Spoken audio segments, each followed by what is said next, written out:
Mr. and Mrs. Lockhart have been to Europe. That is, Mrs. Lockhart took Mr. Lockhart. They are now homeward bound.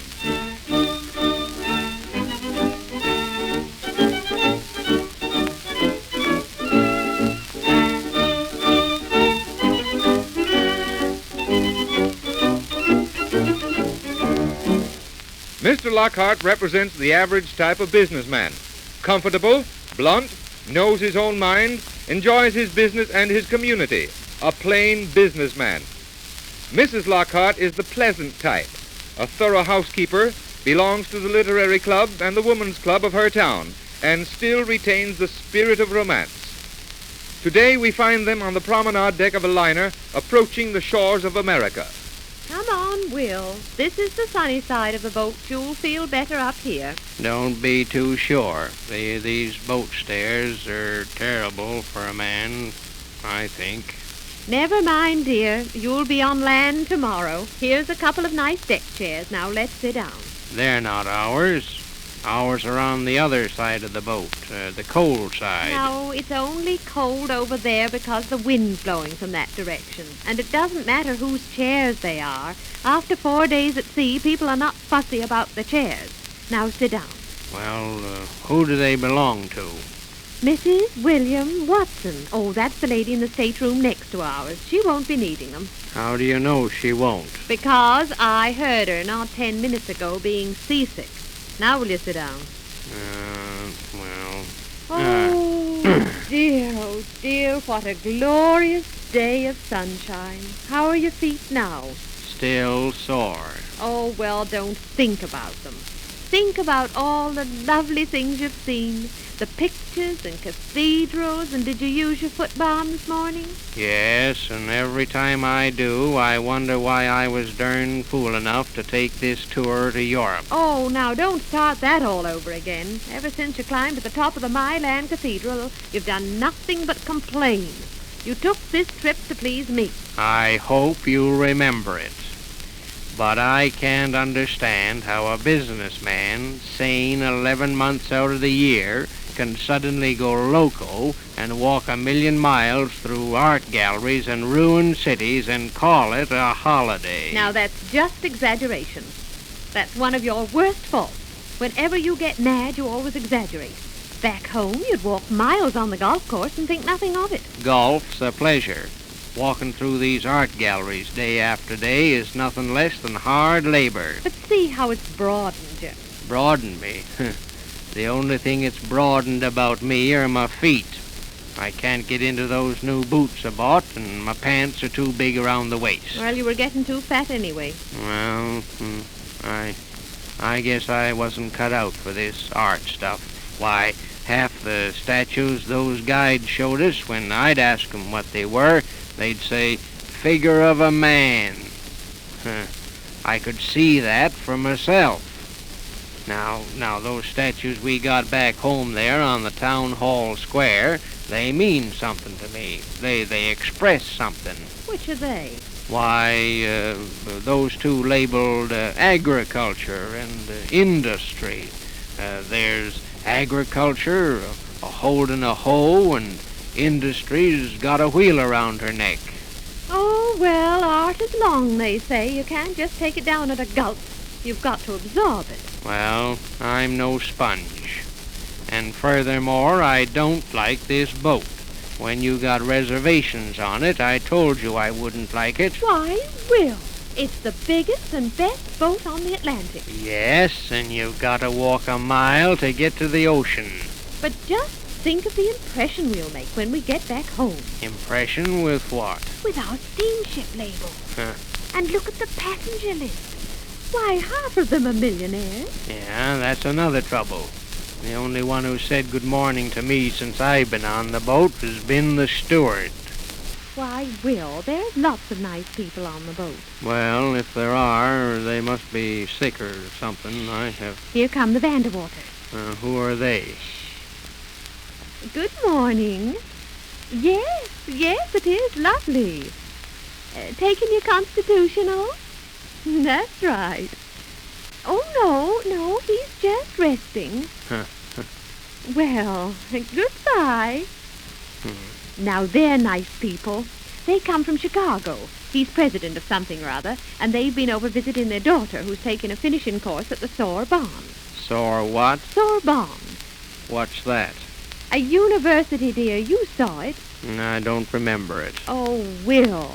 Well, anyway, she's finishing there. What's she finishing? Oh, everything. What's the matter with our own schools? Oh, they're all right, but a year at the Sorbonne gives a girl such a lovely continental flavor. It's such an asset socially. Here's the steward with some beef tea. Do you want some beef tea, dear? No. He says no, thanks. Yes, and that's another trouble. I haven't seen a bill of fare for a month that I could understand. Oh, Will, you are grouchy this morning. The waiter always told you whether it was soup or ice cream you were ordering. Now you sit back and make yourself comfortable, and I'll go down into the lounge and listen to the orchestra and finish up my diary.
Hello, Will. How do you feel now? Oh, hello. I feel just about the same. Well, I've finished up my diary.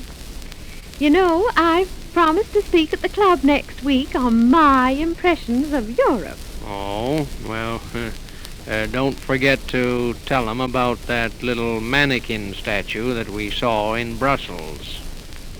I don't know how it is, but you seem to remember the things you should forget, and you forget the things you should remember. Well... Now then, how does this sound? This is about Italy. From Venice, we went to Florence, where we stopped at the Hotel Grand Excelsior di La Ville. They're all grand something or other. The hotel is located on the banks of the famous Arno River and has good beds and lovely meals. But no ice water. Nearby was the old Ponte Vecchio, where Dante first saw Beatrice. Saw who? Beatrice. Beatrice. Oh, why didn't you say so? He immediately fell in love with her and went right away and wrote his Inferno. What's that? We've enjoyed our visit in Florence and felt very much uplifted by the wonderful things we saw, which are really too numerous to remember. Very satisfactory. From Florence, we went to Rome, where we saw everything of importance, including the famous Apollo Belvedere, which our guide told us was the most perfect specimen of man ever sculpted. We noticed people standing in front of it for 15 or 20 minutes. Yeah, mostly old maids. If you're going to be rude, and if I may say so, vulgar, I'm going to stop right now. Well, since I paid for this trip to Europe, let me give you my impressions of it, which consist of a loop-the-loop, a scenic switchback railway, and a hodgepodge of guides, galleries, tips, trains, porters, sore feet, spoiled digestion, and an empty pocketbook. Will, I'm shocked. Now listen, my dear. We've been together for many a year, and I think I know you fairly well. Now fess up. This running all over Europe, swallowing it to the gulp, is all right for the young folks who can walk 8 hours a day over the cobblestones and like it. But for you and me, now wouldn't you rather have had just a nice, quiet month up at the cottage on the lake? Just we two, living again the old sweetheart days, sitting down there on the bench by the water's edge, and watching the moon come up from behind the trees over on the point, and talking about what the young folks are going to do in the fall. Our kind of talk. Home talk.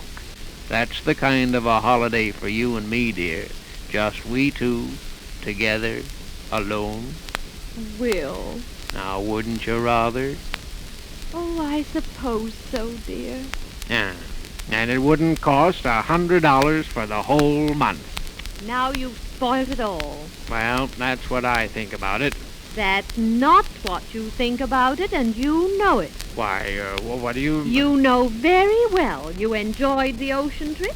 You liked London, you liked Paris, you thought Venice was charming, you've made a lot of friends, and you've come home, in spite of your sore feet, rested and healthy and happy. Now admit it. Well, maybe I have. And when you get home, you'll be the first one to brag about it to Charlie and the other friends. Well, I noticed, by the way, Charlie didn't send you any postcards about the fish he caught. That's right. Maybe he didn't catch any. Well, now admit it. Haven't you had a good time? Well, I guess I have, and I wouldn't give $1 million for it. And aren't you glad you came?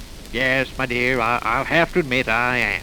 It certainly is an education to see the other half of the world. Well, very well then. Well then, come along now. I think it's time to go down to lunch. All right, dear. Now take my rug. Yes. Come along, dear. Dear. Yes? Come here, dear. Why, what is it? There's nobody looking. Oh, Will. Oh, dear. Come on, come along. All right, but you've got to put some more foot balm on this foot of mine, or I won't be able to get off this boat. And so you have been abroad with the Lockharts, that typical Mr. and Mrs. who have been to Europe and back again, happier, healthier, more content with their own lot in life. We hope you have enjoyed their wanderings over Europe, and perhaps at some future time we shall again have the pleasure of going abroad with the Lockharts.